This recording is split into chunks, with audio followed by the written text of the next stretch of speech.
मुनाफ कबातिया एक ऐसा नौजवान जिसने गूगल को इस वजह से छोड़ दिया कि वो खुद के बनाए हुए समोसे बेचना चाहता था। मुनाफ एक इंडियन नौजवान है जिसने 28 साल की उम्र में इंडिया की एक यूनिवर्सिटी से MBA किया और फिर जॉब ढूंढने लगा। उस दौरान उसे गूगल से ऑफर हुई जो कि उसने बड़ी ही खुशी खुशी से कबूल की और वहाँ पे जॉब करने लगा।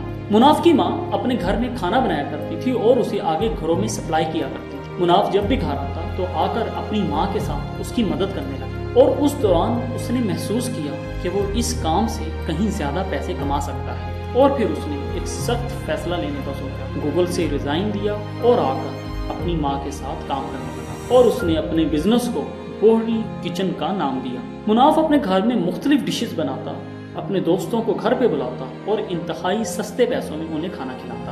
आहिस्ता आहिस्ता वो इतना मशहूर हो चुका था कि उसे बाहर एक छोटी सी दुकान भी लेना पड़ी और फिर उसकी लगातार मेहनत के बाद उसने अपनी माँ के उस बिजनेस को एक छोटे से किचन से लेकर एक ब्रांड तक पहुँचा दिया और इतना कामयाब हो गया कि दूर दूर से लोग उसकी मशहूरी सुनकर उसके पास खाना खाने के लिए आने लगे और फिर 30 साल की उम्र में उसे फोर्ब्स इंडियन मैगजीन का कवर पेज बनने का भी एजाज़ हासिल हुआ और आज वो इतना कामयाब हो चुका है कि उसने एक साल में $75,000 प्रॉफिट कमाया है और उसका इरादा ये है कि अगले साल वो अपने इस प्रॉफिट को $5 लाख तक ले जाएगा। इस कहानी से हमें एक सबक मिलता है कि हमें कुछ भी नया करने से नहीं डरना चाहिए।